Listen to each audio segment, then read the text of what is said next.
Have you ever had to explain why you did something? And then suddenly your brain freezes? Like, do I say, I did it to help? Or so that I can help? Or is it in order to help? So as to help?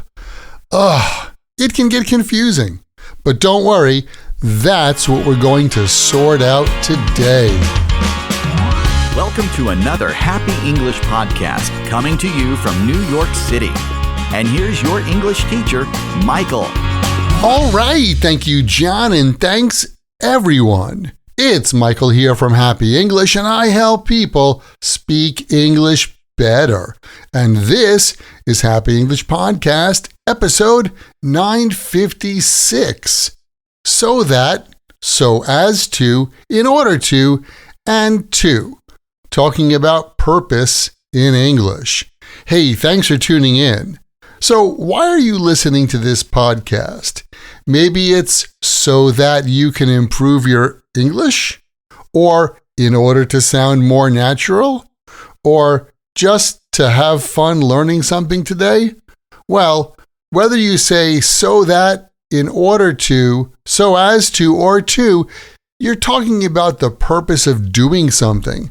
And that's what these expressions are all about, showing the reason or goal behind an action. And let's start with the simplest one, to. You can use to followed by a verb to show purpose. And this is the most common one in everyday conversational English. Like, I got up early to go to the airport. Or, I'm studying hard to get a good grade on the test. Using to followed by a verb like this is short, direct, and totally natural.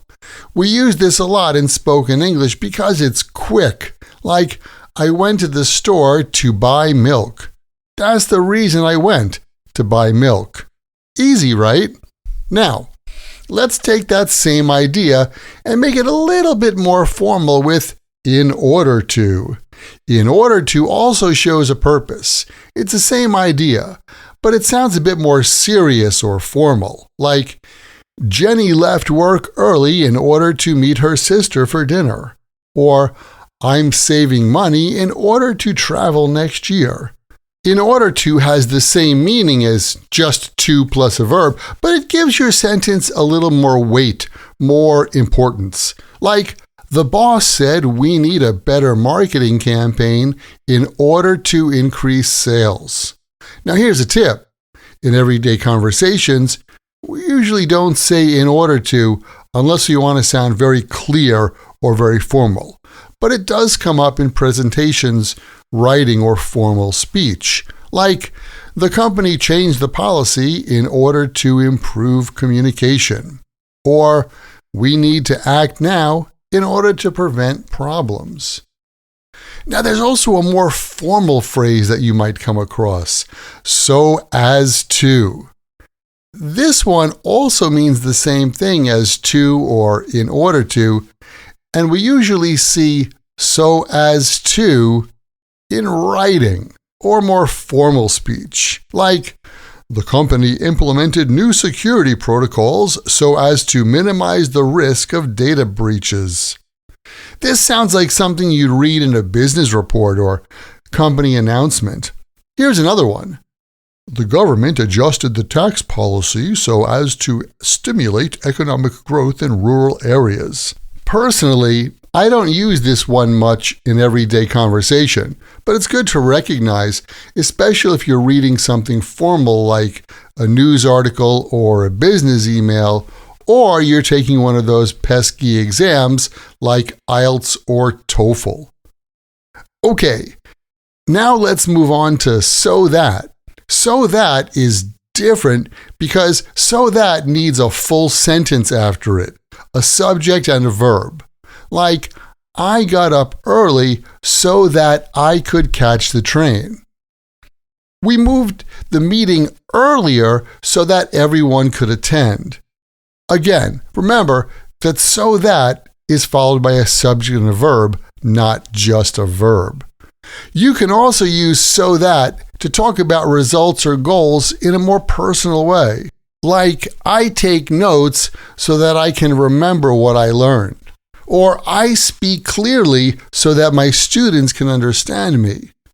Now, you might be wondering what's the difference between to and so that. We use to when the subject is the same in both parts of the sentence, like I take notes to remember what I learned. That works, same subject, I in both parts. But when the subjects are different, you usually need so that. Like, I explain things clearly so that my students understand. You can't say, I explain things clearly to my students understand, or something like that. That's not right. Because my students is a different subject from I.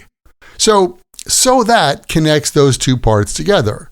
And here's another tip.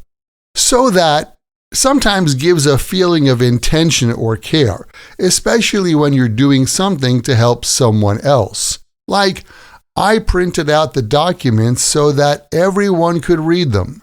It shows you did something on purpose for a reason that helps others. Okay, let's do a quick recap. To followed by a verb is short and very conversational. I go to the gym to stay healthy. In order to is more formal. I go to the gym in order to improve my health. So that needs a subject and a verb. I go to the gym so that I stay healthy. And so as to is the most formal sounding and is generally used in writing. Like, the committee revised the policy so as to ensure compliance with international regulations. You can use any of these to talk about purpose. Just keep in mind the tone and sentence structure. And hey, keep in mind the best way to remember English like this and any other word or phrase in English is to take that word or phrase, write it in a sentence that's true for you or true in your world, and then memorize your sentences. And that's how you build fluency. Hey, thanks for listening. And remember, learning another language is not easy, but it's not impossible. And I'm here to help you on your journey. This podcast was brought to you by Happy English. Please visit myhappyenglish.com. Show your support for Happy English by leaving us a review. Get English, get happy, Happy English.